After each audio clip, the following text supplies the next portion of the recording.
ओम नमः। विप्र किसे कहते हैं? ब्राह्मण कौन है? देखो, हर मनुष्य जन्म से शूद्र होता है, जन्म जाते शूद्र है। हम जन्मे हैं तो भी शूद्र हैं।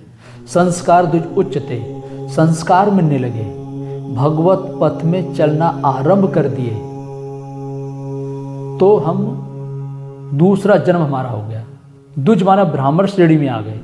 जब ब्रह्म चिंतन में लग गए, एक परमात्मा के सुमिरन में लग गए तो ब्राह्मण श्रेणी प्रवेश कर गए।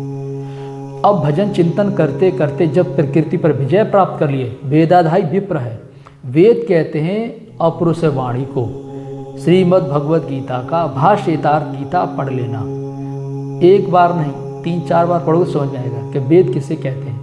वेद होती है अपरुष वाणी, जो भगवान बताते हैं, बोलते हैं।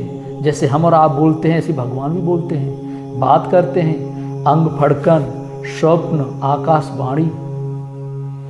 तो वेदाधाई विप्र है। तो जैसे जैसे भगवान बता रहे हैं वैसे वैसे हम चिंतन में लगेंगे तो इस प्रकृति पर हम विजय प्राप्त कर लेंगे। और जिसने तीनों गुणों पर विजय प्राप्त कर ली, प्रकृति पर विजय प्राप्त कर ली, वही विप्र है। और ब्रह्म जानेति ब्राह्मण है।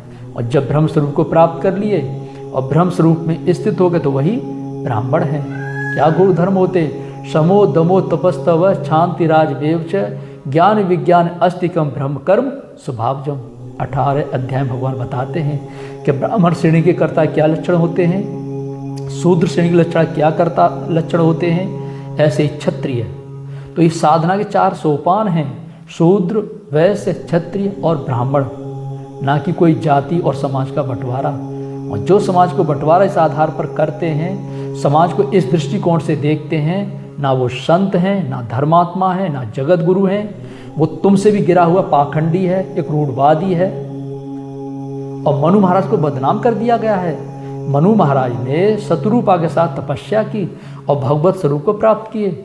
जब भगवत स्वरूप को प्राप्त कर लिया उन्होंने, तो वो समाज को कैसे बांट सकते हैं? वो समाज का बंटवारा कैसे कर सकते हैं? उनके नाम को बदनाम किया गया है। इन रूढ़वादी और पाखंडियों ने उल्टा सीधा मनु महाराज के नाम पर लिख करके। मनु महाराज ने ईश्वर को प्राप्त किया और ईश्वर को प्राप्त करके वो भी ईश्वर स्वरूप हो गए। तो वास्तव में जिसने प्रकृति पर विजय प्राप्त कर ली वो विप्र। और जहाँ तीनों गुणों से ऊपर उठे, प्रकृति पर विजय प्राप्त करने वाला ब्रह्म स्वरूप को प्राप्त कर लेता, वही ब्राह्मण है।